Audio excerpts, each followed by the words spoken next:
वाराणसी जिला कोर्ट ने ज्ञानवापी तहखाने में पूजा की इजाजत दे दी है और इसी पर बातचीत के लिए हमारे साथ उत्तर प्रदेश के कन्नौज से बीजेपी के लोकसभा सांसद सुब्रत पाठक मौजूद है। सर, पूजा की इजाजत जिला कोर्ट ने दे दिया है, हिंदू पक्ष की जीत हुई है, किस तरह से देख रहे हैं इस फैसले को आप?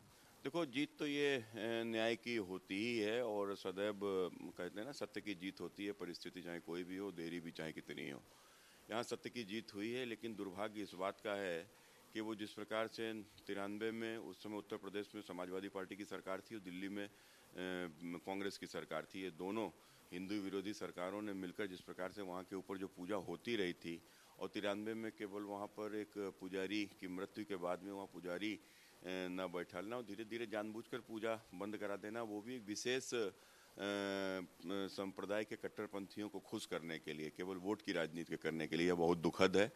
आज कोर्ट ने इतनी देरी से वहाँ के ऊपर दोबारा पूजा की अनुमति दी।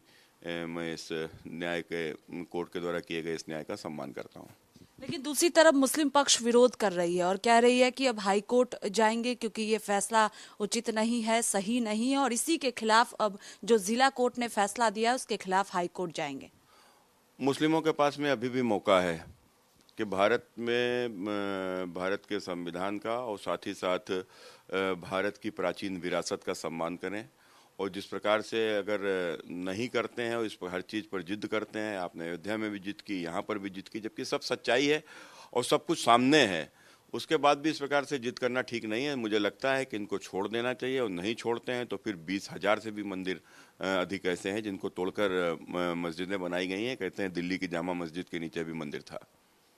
कई मौलाना है सर जो आरोप लगा रहे हैं कि एक एक मस्जिद पर जो है वो टारगेट किया जा रहा है, जानबूझकर टारगेट किया जा रहा है, क्योंकि अगर हम वाराणसी ज्ञानवापी के मामले को देखते हैं तो अभी कोर्ट में भी मामला है, लेकिन ये आरोप मौलाना की तरफ से लगाया जा रहा है कि आप लोग मस्जिद को टारगेट कर रहे हैं। टारगेट तो हमारे मंदिरों को किया गया था, जिनको तोड़कर जबरदस्ती वहाँ के ऊपर मस्जिदें खड़ी कर दी गई थी।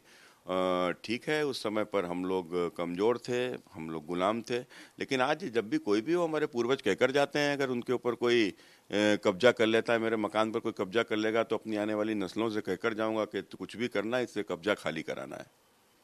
बहुत शुक्रिया बातचीत के लिए। कैमरा पर्सन रोहित के साथ स्वाति पाठक, भारत समाचार, दिल्ली।